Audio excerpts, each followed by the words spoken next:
Dangerous winter weather is threatening both the West and East Coast. Right now, tens of thousands are without power and millions are under winter weather alerts. The eastern U.S. is preparing for more snow as, like New Jersey, are still digging out from the last storm. And out west, California is bracing for possible mudslides from flash flooding. CBS News Colorado reporter Kennedy Cook is out in Denver and joins me now to talk more about it. So Kennedy, how cold is it supposed to get there, and how are residents preparing?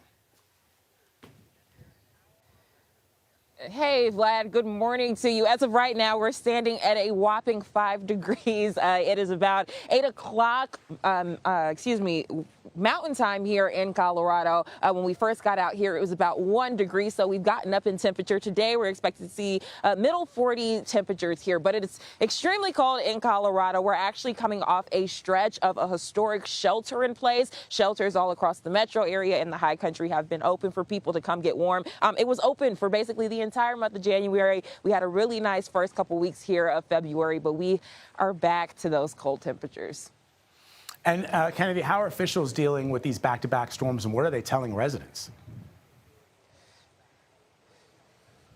Yeah, it's all about preparation here, prepping yourself, prepping your plants, your animals. What we have been telling everybody here on CBS Colorado is if you don't have to be out in the cold, maybe just don't go out in the cold. But again, those cold weather shelters have been open throughout Colorado. Lots of opportunities at local rec centers, libraries, and plenty of places for people to go and check out to make sure that they're staying nice and warm. And those operations have been reopened after that historic stretch I was just telling you about. So there's resources in the community, but I think the note here as for myself as I was just warming up here in my car, if you don't have to be outside, you probably don't need to be outside.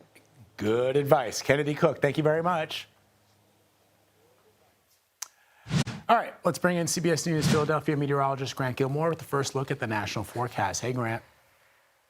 Hey, Vlad, look, this winter has been relentless. Let me zoom out here. Let me show you what's going on across the country. I'm going to put on the radar, and then I'm going to put on those current temperatures that we have across the United States, because if it's not a winter storm, it's that Arctic air that it's invading a good portion of the central United States. 7 degrees right now in Denver, but some places across the northern tier are dealing with temperatures 10 to 20 degrees below zero, and that's not even talking about the wind chill. We've got a departing storm system up to the northeast, and then you've got another atmospheric river event that is beginning to really inundate the west coast. Look at all the high elevation snow moving into the Sierra Nevada and portions into the higher elevations to the north. But then also you've got a lot of rain that'll be moving over California over the next couple of days, especially in the Southern California. We're really going to have to keep a close eye on the threat for some land and some mudslides. All of these winter storm warnings, you've got winter weather advisories, even some ice storm concerns.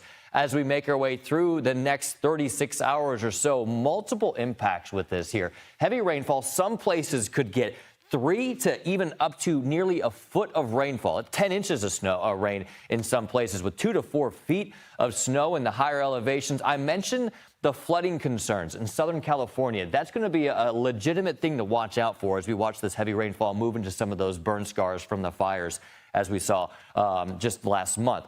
Severe weather across the south as we go into the weekend. We've got an elevated risk for severe weather. We'll talk more about this, Vlad, because it's not just winter weather, but it's severe weather in February, and that could mean some tornadoes. We'll talk more about that in just a bit. Back to you for now.